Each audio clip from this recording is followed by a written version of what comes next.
Baik, terima kasih atas waktu dan kesempatan yang telah diberikan kepada saya. Perkenalkan, nama lengkap saya Maria Liswanti, NIM 18100-238. Pada kesempatan ini, saya sebagai pemateri pertama dari kelompok 3 akan menjelaskan tentang telah umum likuidasi persekutuan. Nah, untuk telah umum tentang likuidasi persekutuan ini terdiri atas 4, yaitu yang pertama, pengunduran diri atau disosiasi. Pengunduran diri atau disosiasi ini adalah konsep hukum untuk pengunduran diri sekutu karena yang pertama sekutu meninggal, yang kedua sekutu secara sukarela mengundurkan diri misalnya seperti pensiun, dan yang ketiga keputusan pengadilan. Nah, untuk yang kedua itu adalah pembubaran. Pembubaran atau dissolution itu adalah pengakhiran persekutuan. Dan yang ketiga itu adalah terminasi atau winding up, dan likuidasi atau liquidation itu adalah bagaimana terminasi dan likuidasi persekutuan itu dimulai setelah pembubaran persekutuan. Dan yang terakhir itu adalah laporan likuidasi dan realisasi persekutuan. Itu adalah bagaimana mengarahkan dan meringkas proses likuidasi persekutuan, di mana sebuah laporan likuidasi dan realisasi itu harus dipersiapkan supaya dapat dijadikan sebagai dasar pembuatan ayat jurnal untuk mencatat likuidasi. Baik, mungkin itu saja yang bisa saya jelaskan. Selanjutnya akan dijelaskan oleh teman saya.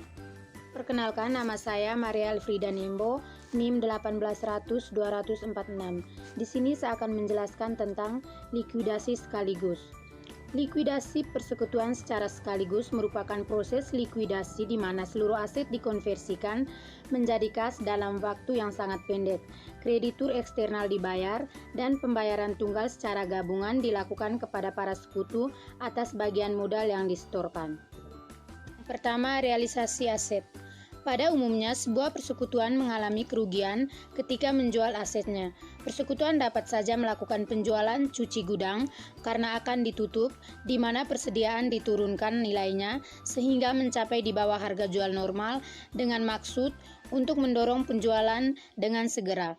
Seringkali persediaan yang tersisa dapat dijual kepada perusahaan yang mengkhususkan diri dalam pembelian aset usaha yang mengalami likuidasi. Aset-aset persekutuan termasuk piutang dari sekutu dan sejumlah kontribusi yang disyaratkan kepada sekutu untuk menutupi modal defisit digunakan untuk membayar kreditur persekutuan, kewajiban kepada sekutu individual, misalnya kewajiban yang timbul atas pinjaman yang dibuat persekutuan dari sekutu, mempunyai status yang sama dengan kreditur pihak ketiga. Kreditur di luar tidak memiliki prioritas melebihi sekutu yang memberi pinjaman kepada persekutuan. Perkenalkan, nama saya Maria Florida Ola, NIM 18100-230. Jadi yang berikutnya di sini adalah beban likuidasi. Proses likuidasi biasanya dimulai dengan menjadwalkan aset dan kewajiban persekutuan yang diketahui nama dan alamat kreditor serta jumlah yang terutang dari masing-masing pihak harus dicatat. Sebagaimana umumnya terjadi, kreditor yang belum terjadwal akan diketahui selama proses likuidasi. Nah, proses likuidasi juga melibatkan beberapa beban seperti biaya hukum dan akuntansi tambahan. Persekutuan juga menanggung biaya pemberhentian usaha seperti biaya iklan khusus dan biaya mencari agen penjual peralatan yang khusus. Beban ini dialokasikan terhadap akun modal para sekutu dalam rasio distribusi laba dan rugi. Sekian penjelasan. Halo, perkenalkan nama saya Maria Seo. Di sini saya akan menjelaskan berkaitan dengan ilustrasi likuidasi sekaligus. Dan untuk ilustrasi dan neraca saldo teman-teman bisa lihat pada slide yang telah saya tampilkan. Dan selanjutnya ini saya akan menjelaskan pada bagian kasus yang pertama, yaitu persekutuan solvent yang tidak terdapat defisit dalam akun modal sekutu. Nah, di sini ada beberapa petunjuk yang harus dibaca terlebih dahulu dan dipahami terlebih dahulu oleh teman-teman. Namun di sini saya skip untuk petunjuknya. Teman-teman bisa baca sendiri dan saya akan langsung menjelaskan pada figur 16.1, yaitu untuk kasus yang pertama. Nah, di sini untuk kolom yang pertama yang di situ dikatakan untuk saldo sebelum likuidasi 1 Mei. Di sini terdapat kas, aset non kas, kewajiban untuk saldo modal setiap sekutu. Nah, di sini untuk kolomnya ini teman-teman bisa lihat pada neraca saldo yang telah ditampilkan sebelumnya. Nah, di sini untuk kas sebesar 10 juta, aset non kas 90 juta, kewajiban 42 juta, dan untuk saldo modal dari anggota, yaitu Ali 34 juta, Bayu 10 juta, dan Citra 14 juta. Nah, selanjutnya ini kita lihat pada kolom yang kedua, yaitu penjualan aset dan distribusi kerugian sebesar 10 juta. Nah, di sini dari petunjuk untuk kasus yang pertama, penjualan aset yaitu sebesar 80 juta. Nah, dia itu mengalami kerugian karena penjualannya itu lebih rendah dari harga pasarnya itu sebesar 10 juta. Nah, sehingga tapi kita menerima kas, sehingga 80 juta itu tidak perlu kita kurungkan, karena dikurungkan artinya dia berada pada posisi kredit, dan tidak dikurungkan berarti ada posisi debit. Nah, untuk 80 juta ini karena kas kita bertambah sehingga dia bertambah pada posisi debit. Nah, selanjutnya ini aset non kas dia ada pada posisi kredit sebesar 90 juta karena sudah terjual dan tidak ada lagi. Nah, selanjutnya itu untuk saldo modal. Nah, ini saldo modal untuk Aldi sebesar 40%. Nah, di sini kita bisa mengisinya itu dari distribusi kerugian sebesar 10 juta kita distribusikan lagi untuk setiap sekutu. Untuk setiap anggota, dan selanjutnya itu untuk 10 juta untuk dari anggota bernama Aldi itu memiliki persentase sebesar 40%, sehingga 10 juta kita kalikan dengan 40% dan seterusnya. Dan selanjutnya ini pada yang kolom yang selanjutnya itu untuk kita menambah untuk pada kolom kas. Jadi di situ kas kita kan dari 10 juta ditambah 80 juta ya, hasilnya itu 90 juta. Nah, aset non kasnya itu kita sudah nol karena sudah terjual. Nah, selanjutnya itu kewajiban sebesar 42 juta, dan untuk saldo modal dari setiap anggota itu sebesar 30 juta, 6 juta, dan 12 juta. Nah, selanjutnya itu pembayaran untuk kreditur eksternal. Nah, di sini pembayaran kreditur eksternal teman-teman juga bisa lihat dari petunjuk yang telah diberikan, yaitu sebesar 42 juta. Nah, di sini setelah kita membayar untuk kreditur eksternal, berarti kas kita sudah berkurang sebesar 42 juta, sehingga kas kita yang sekarang itu 48 juta. Nah, untuk itu kita kan untuk pembayaran kewajiban, sehingga kewajiban kita juga sudah berkurang pada posisi debit sebesar 42 juta. Nah, selanjutnya ini pada kolom yang terakhir, pada kolom yang sebelum yang terakhir, yaitu pembayaran kepada sekutu. Nah, di sini untuk pembayaran kepada sekutu, teman-teman juga bisa lihat pada petunjuk yang telah diberikan, yaitu sebesar 48 juta. Nah, jadi kas kita juga sudah berkurang sebesar 48 juta. Nah, selanjutnya itu untuk pembayaran sekutu 48 juta ini kita distribusikan untuk setiap anggota yang ada. Nah, sehingga untuk Aldinya itu 30 juta, Bayu 6 juta, dan kepada Citra sebesar 12 juta.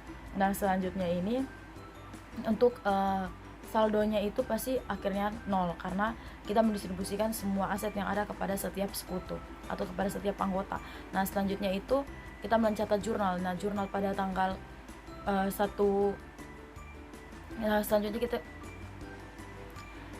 kita mencatat jurnal pada tanggal 15 Mei 2000 sekian ya, untuk 2005 gitu. Kasnya itu terhadap kas modal, untuk modal sekutu terhadap aset non kas. Nah, sini untuk pencatatan realisasi seluruh aset non kas dan non kas persekutuan ABC dan distribusi kerugian sebesar 10 juta dengan menggunakan rasio laba dan rugi. Nah, selanjutnya itu pada jurnal 20 Mei, di situ kewajiban terhadap kas. Nah, di sini untuk pencatatan pembayaran kepada kreditur eksternal, dan selanjutnya itu pada jurnal yang terakhir, yaitu modal setiap sekutu terhadap kas. Nah, ini untuk pembayaran sekaligus kepada para sekutu. Sekian dari saya.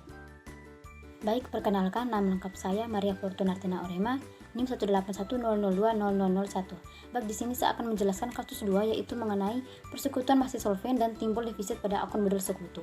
Baik, di sini kita dapat melihat ada 2 tabel laporan keuangan pribadi dari ketiga sekutu.